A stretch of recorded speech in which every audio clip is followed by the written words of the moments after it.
Hello there! In this screencast, I'll be showing you how to add, to duplicate, or to download a template to your workspace so you can use it for your daily basis or your projects and your tasks. So, we're just here at my home section. So here, home section. So to do that, I have here a sample template that is published online.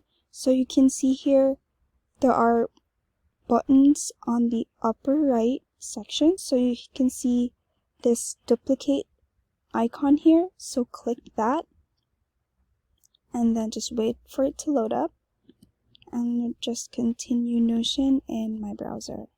So there it's going to ask what workspace you're going to add this template, this one here, Notion for Artists 1.0 template. So here we have already an opened workspace, so that's mine. And then if that's the workspace that you want to select, and then proceed with clicking add to private. And then you can see here that it's getting ready to be added to your workspace. And just can refresh it so it would be faster. So let's refresh it again.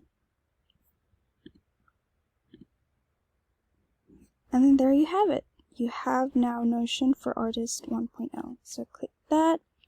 And then there you can also hide this sidebar here by clicking and then having a bigger space here. So there you go. And then you can also drag it and then put it in another page, for example. So this is my calendar section.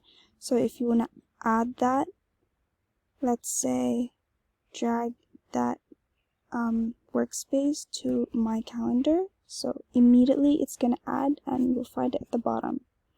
But if you don't want that, you can also undo it. So I just pressed Command Z and then it's back to its own space. So, okay, I hope this helps and have fun with Notion. Thanks.